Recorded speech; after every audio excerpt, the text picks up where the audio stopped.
Hello everyone, welcome back to the channel.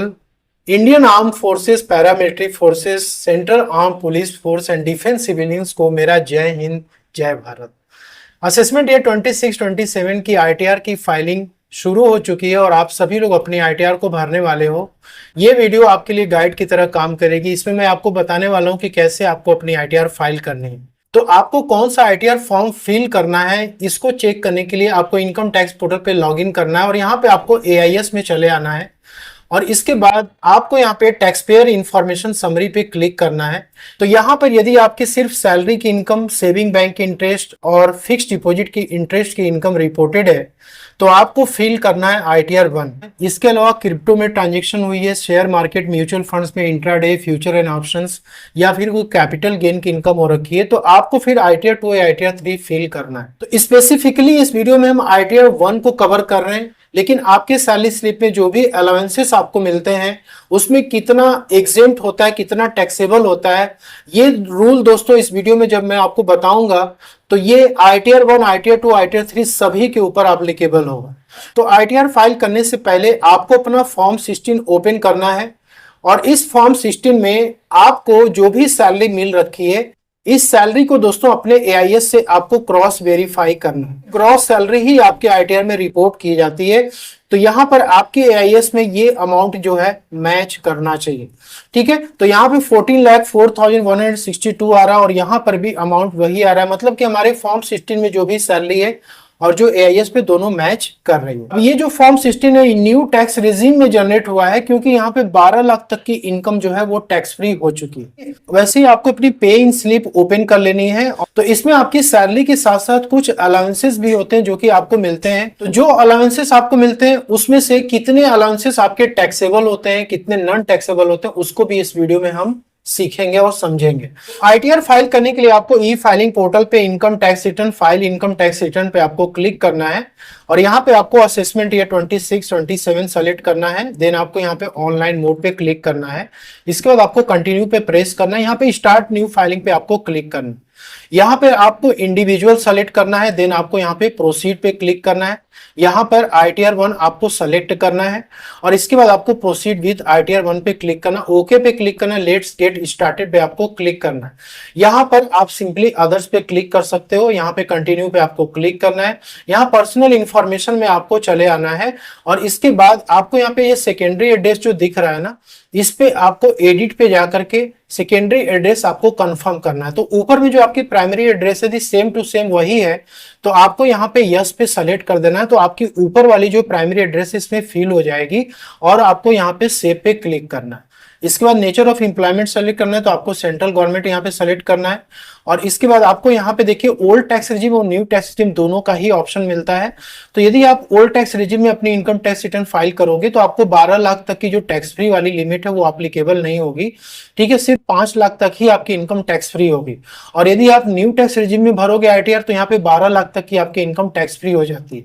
ठीक है, तो यहाँ पे हमने न्यू टैक्स रिजीम सेलेक्ट कर लिया और इसके बाद आपको यहाँ पर एक बैंक आपका प्री वैलिडेटेड होना चाहिए, तो आप बैंक डिटेल्स में आप चेक कर लीजिएगा, नॉमिनेटेड फॉर रिफंड जरूर होना चाहिए।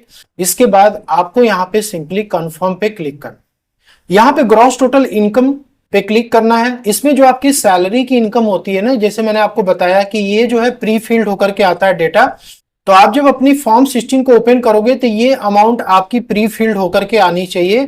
ठीक है, क्रॉस वेरीफाई आपको जरूर कर लेना क्योंकि कई बार जो एआईएस का डेटा यहाँ पे फिल होकर के आ रहा है उसमें गलती हो जा रही है, इसलिए आपको ये चेक करना है। यदि गलत आ रहा है तो यहाँ पे आपको एडिट पे जाकर के उसको सही कर लेना। अब आपकी सैलरी में से कौन कौन से अलाउंसेस एग्जेम्प्ट है वो अमाउंट जब एंटर करते हो तो आपकी सैलरी के अमाउंट माइनस हो जाते हैं और आप ज्यादा से ज्यादा टैक्सेस को बचा सकते हो। ठीक है, तो यहाँ पर आप एडिट पे जाओगे, यहाँ पे आप जब आओगे तो एग्जेम्प्ट अलाउंस में ऐड अनदर पे आपको जाना है और यहाँ पे आपको क्लिक करना है। तो अलाउंसेस का एग्जेम्पशन पाने के लिए यहाँ पे 2 सेक्शन दिए गए हैं, एक होता है सेक्शन 1014(1) का और दूसरा होता है सेक्शन 1014(2) का।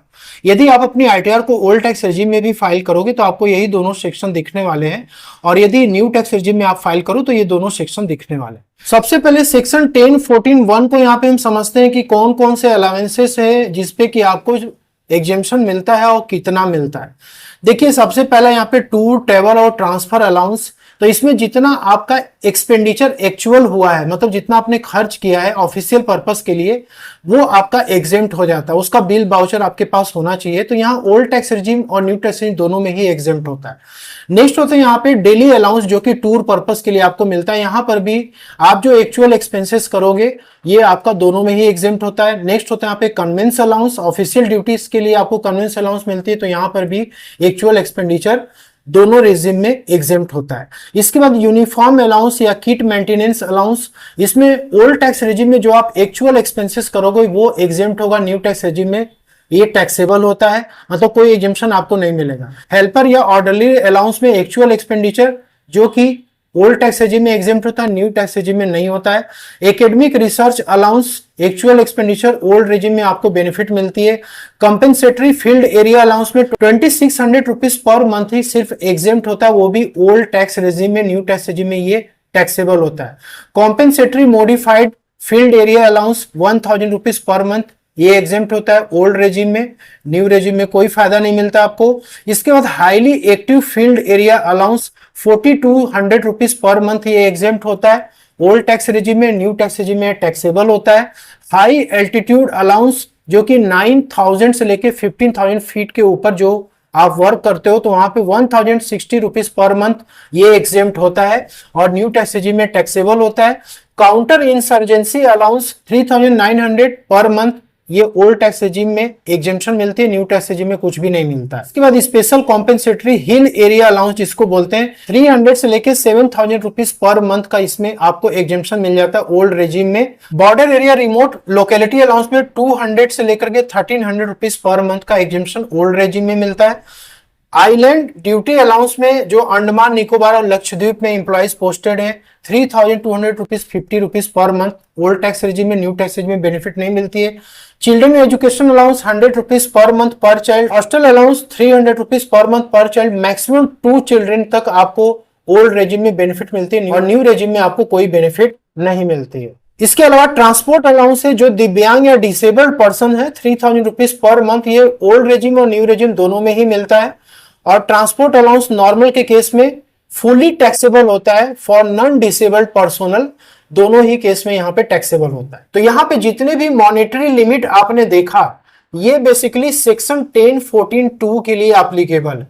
सेक्शन 1014(2) में ही आप इतना एग्जेम्पशन मैक्सिमम क्लेम कर सकते हैं, इसके ऊपर आप क्लेम नहीं कर सकते। तो आपको अपनी सैलरी स्लिप ओपन करनी है और यहाँ पे बैंड पे, ग्रेड पे, जीएक्स पे, एमएस पे, सीएल पे, टी पॉल, इसके बाद पीएमएचएलए, एलआरए, रिकरिंग अलाउंस। तो रिकरिंग अलाउंस में आपको क्या क्या मिलता है, इसका बाइफर्केशन दोस्तों यहाँ पे दिया होता है। यहाँ पे जो भी आपको अलाउंसेस मिल रहे हैं उसमें से कितना टैक्सेबल है, कितना नॉन टैक्सेबल है। तो यहाँ पे जो बैंड पे है ये फुली टैक्सेबल होता है ओल्ड रेजिम न्यू रेजिम में, और जो एमएस पे है मिलिट्री सर्विस पे, ये ओल्ड रेजिम न्यू रेजिम दोनों में ही टैक्सेबल होता है। सीएल पे जो कि क्लास पे होता है, ये भी आपका दोनों में ही टैक्सेबल होता है। जो टी पाल अलाउंस होता है, ट्रांसपोर्ट अलाउंस, ये old tax regime new tax regime में फुली टैक्सेबल होता है। सिर्फ जो डिसेबल्ड पर्सन है, वो मैंने आपको बताया था 3000 रुपीज पर मंथ उनको एग्जेम्पशन मिलती है।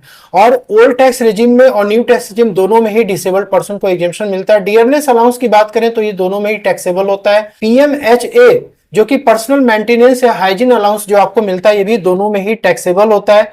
एलआरए लीज रेंट अलाउंस दोनों में ही टैक्सेबल होता है।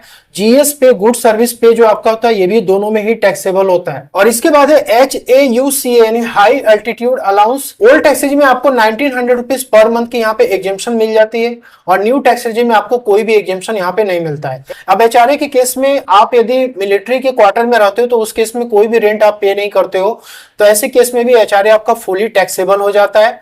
इसके बाद HRA-LF जो कि ओल्ड रेजिम न्यू रेजिम में फुली टैक्सेबल है। रिस्क अलाउंस हो गया या फिर काउंटर इंसर्जेंसी अलाउंस हो गया, ये भी 4200 रुपीज ओल्ड टैक्स रेजिम में एग्जेम्पशन मिलते हैं, न्यू टैक्स रेजिम में एग्जेम्पशन नहीं मिलते हैं। इसके बाद रम एंड सिगरेट अलाउंस, ये आपका फुली टैक्सेबल होता है। यदि आपको फॉर्म 16 ओल्ड टैक्स रेजिम में मिली है तो आप यहाँ पे चेक कर लेना कि आपको कौन कौन से अलाउंसेस कितना कितना मिला हुआ है और इस लिस्ट के आधार पे आपको उतना एग्जेम्पशन लेना है। और यदि आपकी फॉर्म 16 न्यू टैक्स रेजिम में आपको मिली है तो उस केस में आपने यहाँ पे देख लिया कि क्या क्या बेनिफिट आपको मिल रही है। अब ओल्ड टैक्स रेजिम में आईटीआर फाइल कर रहे हो आप, तो आप 1014(1), 1014(2) में जो भी एग्जेम्पशन आपको जितना भी मिल रहा है वो आप यहाँ पे क्लेम कर सकते हो। अब इस पर्टिकुलर पर्सन का जो है फॉर्म 16 न्यू टैक्स रेजिम में जनरेट हुआ है, इसलिए यहाँ पर कोई भी एग्जेम्पशन इनको नहीं मिलने वाला है। तो यहाँ पर हम यस पे इस पे क्लिक करेंगे और सिंपली जो सैलरी की इनकम आ रही है सिर्फ यही यहाँ पे शो की जाएगी और यहाँ पे 75,000 का दोस्तों स्टैंडर्ड डिडक्शन मिल जाता है। देन आपको सेव पे क्लिक करना। इनकम फ्रॉम हाउस प्रॉपर्टी, यदि आपकी कोई भी बिल्डिंग है रेंट पे आपने दी हुई है तो आप यहाँ पे रिपोर्टिंग कर सकते हो। सेल्फ ऑक्युपाइड प्रॉपर्टी, आपने होम लोन लिया हुआ है तो आपको फिर ओल्ड रेजिम में अपनी आईटीआर फाइल करनी पड़ेगी, वहां पे आप interest on home loan claim कर सकते हैं। न्यू टैक्स रेजिम में आपको सेल्फ ऑक्युपाइड के लिए कोई बेनिफिट नहीं मिलती है। इसके बाद आपको इनकम फ्रॉम अदर सोर्सेस में आना है और यहाँ पर भी जो डेटा होता है वो आपका एआईएस से प्री फिल्ड होकर के आता है। यहाँ पे आपकी एफडी की इंटरेस्ट, सेविंग बैंक की इंटरेस्ट, इनकम टैक्स रिफंड पे जो भी इंटरेस्ट मिलता है तो आपको एआईएस से सेविंग बैंक की इंटरेस्ट और एफडी की इंटरेस्ट क्रॉस वेरीफाई आपको कर लेनी है, ठीक है। और यहाँ पर आपकी यदि शेयर मार्केट म्यूचुअल फंड में लॉन्ग टर्म कैपिटल गेन हो रखी है तो आप यहाँ पे इसकी रिपोर्टिंग कर सकते हैं। यहाँ पे आपको टोटल सेल वैल्यू डालनी है, टोटल परचेज डालना है और यहाँ पे 1,25,000 तक रिपोर्टिंग आप कर सकते हो। और इसके बाद यदि कोई एग्जेम्प्टेड इनकम आपकी है तो यहाँ पे ऐड एनर पे जाकर के अपने एग्जेम्प्ट इनकम को रिपोर्ट कर देना। अब आते हैं यहाँ पे टोटल डिडक्शन वाले सेक्शन में। अब ये जो डिडक्शन है ये आपकी इनकम में से ही आपको मिलती है, तो आपको कौन कौन से डिडक्शन जो कि ओल्ड टैक्स रेजिम में मिलते हैं, कौन कौन से डिडक्शन आपको न्यू टैक्स रेजिम में मिलते हैं। तो देखो आप यदि 80C की यदि हम बात करें तो इसमें आपको AF, PPF, LIC, PLI, ELSS, tuition fee, PPF, इसमें मैक्सिमम 1,50,000 तक का आपको ओल्ड रेजिम में मिलता है, न्यू रेजिम में आपको कुछ नहीं मिलता है। कंट्रीब्यूशन टू पेंशन फंड में 80CCC, 80CCD1 में 1,50,000 के इसी लिमिट में ही दोस्तों ये कवर्ड होता है, तो ओल्ड रेजिम में आपको बेनिफिट मिलती है, न्यू रेजिम में नहीं मिलता है। 80CCD1B में एडिशनल एनपीएस कंट्रीब्यूशन जो कि 50,000 रुपीस आपको एक्स्ट्रा मिलता है, ओल्ड रेजिम में, न्यू टैक्स रेजिम में नहीं मिलता है। इसके बाद 80CCD2 गवर्नमेंट या फिर employer contribution to NPS, national pension scheme में। तो देखिए यहाँ पे 14% of the basic pay and DA government employ के लिए मैक्सिमम लिमिट है, ठीक है। तो ये ओल्ड रेजिम और न्यू टैक्स रेजिम दोनों में ही एप्लीकेबल है। तो 80CCD2 का जो डिडक्शन है वो आपके यदि फॉर्म 16 में दिख रहा है तो आप यहाँ पे क्लेम कर सकते हैं। वैसे ये डाटा प्री फिल्ड होके आ जाता है, नहीं है तो फिर आप एडिट पे जाकर के इसको एंटर कर सकते हैं। नेक्स्ट यहाँ पे 80CCH अग्निवीर कॉर्पस फंड, तो यहाँ पर भी 100% कॉन्ट्रीब्यूशन अमाउंट का ओल्ड रेजिम न्यू रेजिम दोनों में ही मिल जाता है। और 80D में मेडिकल इंश्योरेंस जो कि 25,000 सेल्फ के लिए, 50,000 सीनियर सिटीजन के लिए ओल्ड रेजिम में मिलता है। इसके बाद डिसेबल्ड जो डिपेंडेंट है 80DD में 75,000 नॉर्मल डिसेबिलिटी, 1,25,000 सीवियर डिसेबिलिटी के लिए ओल्ड रेजिम में आपको मिलता है। 80DDB में मेडिकल ट्रीटमेंट जो कि स्पेसिफाइड डिजीज के लिए 40,000 रुपीज नॉर्मल सिटीजन के लिए, 1 लाख सीनियर सिटीजन के लिए मिलता है ओल्ड रेजिम में। इसके बाद 80A में इंटरेस्ट ऑन एजुकेशन लोन, इसमें एक्चुअल इंटरेस्ट की बेनिफिट आपको मिलती है, ओल्ड रेजिम न्यू रेजिम में कुछ नहीं मिलता है। इसके बाद 80G का जो डिडक्शन है आर्मी सेंट्रल वेलफेयर फंड में यदि कोई डोनेशन आपका जा रहा है या फिर PMNRF में 100% 50% इसका आपको सर्टिफिकेट मिला होगा तो आप क्लेम ले सकते हो। 80TTA और 80TTB में 10,000 50,000 का मैक्सिमम ओल्ड रेजिम में मिलता है, न्यू रेजिम में आपको कोई बेनिफिट नहीं मिलती। तो न्यू टैक्स रेजिम में आपको सिर्फ 2 ही डिडक्शन मिलते हैं, एक होता है 80CCD2 का और दूसरा होता है 80CCH का। इसके अलावा यदि आप ओल्ड टैक्स रेजिम में फाइल करें आईटीआर तो उस केस में फिर आपने जो भी लिस्ट देखा उसके अकॉर्डिंग आप जितना भी मैक्सिमम अमाउंट आपको मिल रहा है आपके एग्जेम्पशन ले सकते हो। यहाँ पे कंफर्म पे आपको क्लिक करना है। इसका टैक्स पेड वाले सेक्शन में आपको आना है, यहाँ पर भी आपको सिंपली कंफर्म कर देना है और यहाँ पर आपको वेरीफाई और टैक्स लायबिलिटी पे आपको क्लिक करना है और इसको भी आपको कंफर्म करना है।